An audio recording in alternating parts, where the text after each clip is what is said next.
Hi, my name's Joe from makeuseof.com and this is the Eachine E511S foldable drone.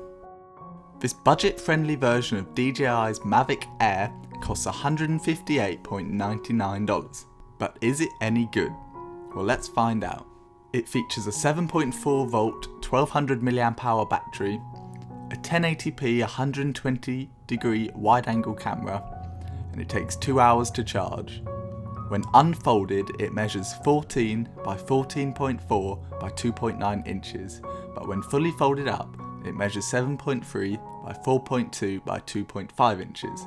It has an approximately 16-minute flight time, and it operates over the 2.4 GHz wireless band. It uses cordless motors and it weighs just 9.8 ounces. Inside the box, you'll find the drone, in addition to the battery and a set of propellers already installed.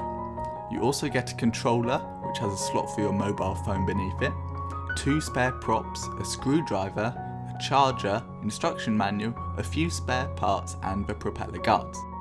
When you fly this drone, you'll need to calibrate the GPS, and you'll need to do this every time you fly. You'll need to remember the different status lights and what they mean during this process. Once calibrated, you're ready to fly.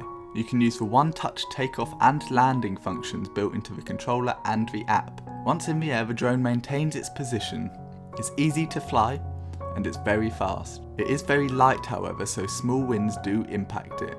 Moving on to the apps, this is where the drone is limited. The Eachine FVP app is the obvious choice on the App Store, but this isn't necessarily the best app for the job. The features are very limited and the buttons are not labelled. Some of the buttons don't even have sensible images on them.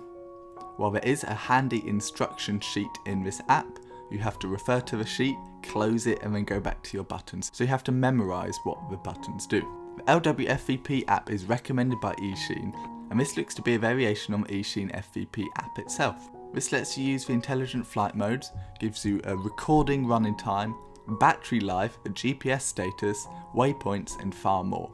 Moving on to image quality, you may be disappointed. The colours are very nice at times, but it's often very overexposed and low quality. The video is very shaky as there's no stabilizer or gimbal, and it's not possible to improve this quality. The photos come out as JPEGs and not RAW, and there are no settings at all for adjusting the image quality. Whatever the drone decides it should look like is what you're set with. While this is perfectly fine for flying the drone, it's not suitable for recording a cinematic video. In conclusion, Eachine's E511S foldable drone is a good little drone. It's fun to fly, it's tiny, and it folds up to an even smaller size while being very lightweight. And once you figure out the app and the instructions, it works very well. Unfortunately, these instructions and apps make it difficult to use. It's not a good drone for a beginner, the apps are very unclear and so is the instruction manual. Thanks for watching. Make sure you visit the link in the description below where you can read our full written review of the Eachine E511S foldable drone. Make sure you leave a like and a comment down below and subscribe to Make Use of if you've not done so already for more tech tutorials, news, reviews and giveaways.